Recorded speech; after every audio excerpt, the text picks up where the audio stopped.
tristesse.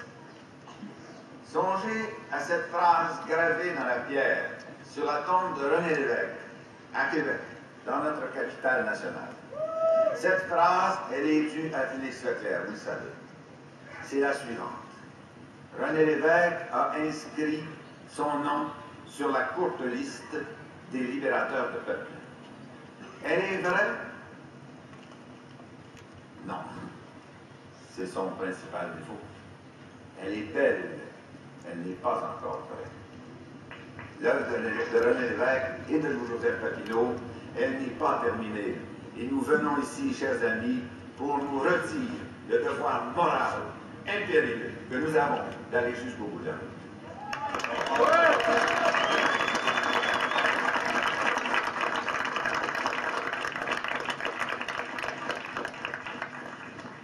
Ce qui est peut-être plus triste encore, c'est qu'en 1995, il est de plus en plus clair que nous étions peut-être au bout de la route. Et que nous avons peut-être, suivant les droits les plus élémentaires de la démocratie, gagné ce référendum. Donc,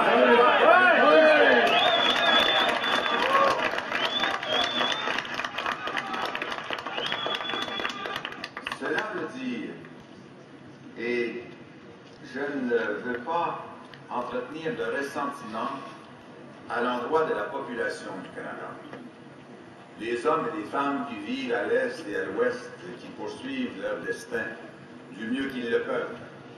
Mais je veux dénoncer avec vigueur le gouvernement du Canada, qui, dans la cause québécoise, depuis un quart de siècle, se déshonore et mérite la honte internationale. Je vais dire pourquoi.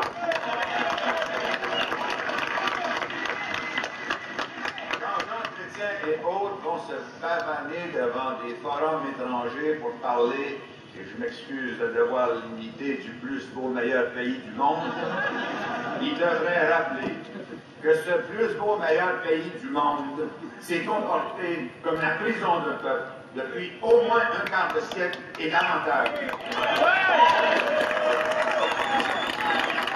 Ce pays s'est déshonoré en 1982 en modifiant de façon unilatérale le texte sacré qui devrait unir nos deux peuples à l'encontre de la volonté unanime de l'Assemblée nationale du Québec. Quand on parle du Canada à l'étranger, sans ressentiment pour les Canadiens et les Canadiennes, vous en avez des amis à l'étranger, vous avez des contacts à l'étranger, j'en ai aussi.